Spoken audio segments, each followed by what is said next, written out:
अपने सबके मिथिला संस्कार पर स्वागत कर छी। देखू एक पितृ के महत्वपूर्ण बात हम दऽ रहल छी जे पितृ जे कहै छै पितृ दोष लागल छौ, जे पितृ दोष सबसँ बड़का दोष छै से बात सुनि लिअ। देवो दोषसँ देवता प्रसन्न भऽ जाइ छथिन, लेकिन पितृ प्रसन्न नहीं होइ छथिन।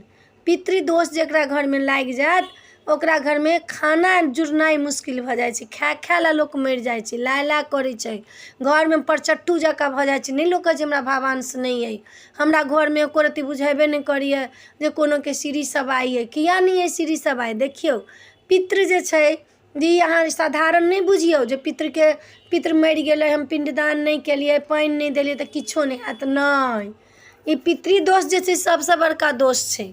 तऽ ताहि दुआरे पितृ जे छै से अहाँके आब ई गणेश चौठ भऽ जायत, गणेश चौठके बाद पितरे जे छथिन से 15 दिन सम्हारै छथिन पूराके संसारके जे छनि से भगवान हुनको पितृ पर दै छनि सम्हारऽके लेल, जितवाहनके आ पितृके, जितवाहनके आ पितृके दै छनि सम्हारऽके लेल। ई नहीं जे छै जे ई सम्हारऽके लेल नहीं दै छै, सम्हारऽके लेल हुनका 15 दिन दै छनि पितृके आ जितवाहनके, दुनू छथिन ओहिमे।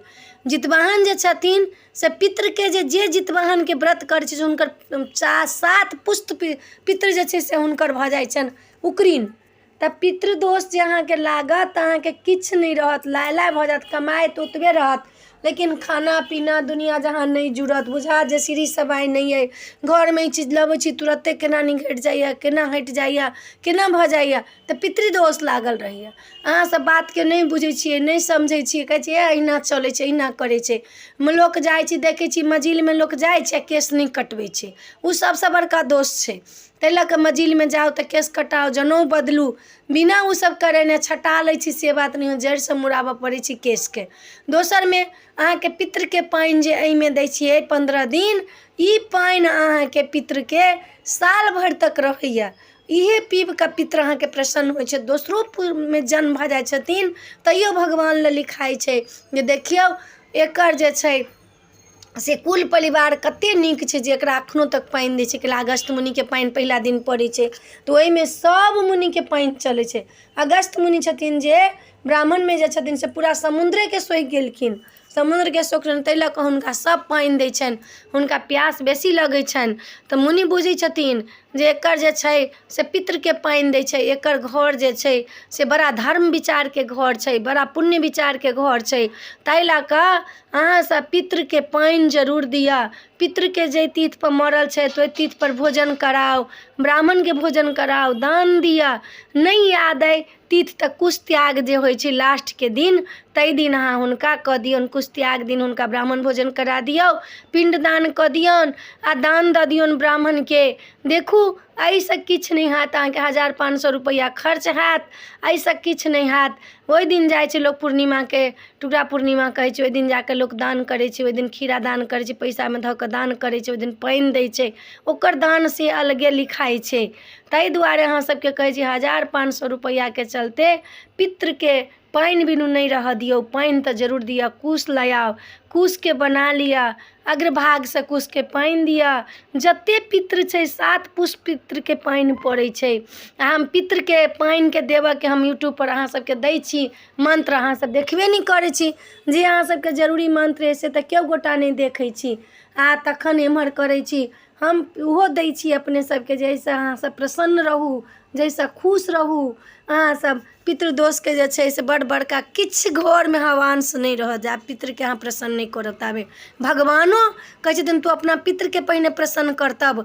कैला 15 दिन पितृके देल जाइ छै, 15 दिन जे छै से पितृके देल जाइ छै, ओहिमे कोनो कार्य नहीं होइ छै, खाली पितृके कार्य होइ छै। अहाँ सब देखियौ आँखि उठा कऽ तऽ खाली पितृके कार्य। पितृ 15 दिन तक ला पूरा विश्वके भार थमने रहै छथिन। जिनकर पितृ छनि, पितृ आ जितवाहन सौंसे पृथ्वीके भार रहै छनि थमने। अहाँ कुशके लऽ आउ, कुश जे बनेने रहै छी, ककरो नहीं कुश उखाड़ने छी तऽ दोसरेसँ कुश माँगि कऽ लऽ आउ, गंगा जल धऽ लियनि, बाहरमे छी तऽ जल धऽ कऽ तखन हुनका पहिला दिनमे अगस्त मुनिके, तक दोसर दिन में अहाँ अपना पितर के पानि दिअ। 15 दिन तक अहाँ के पानि चलत।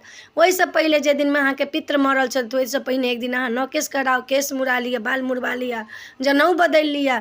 जनेऊ बदललाके जिनका जनेऊ नहीं छनि, जे दोसर कास्ट के लोग छथिन, उ खाली बाल मुड़बेथिन। बाल मुड़वा के तखन पानि देथिन पितर के।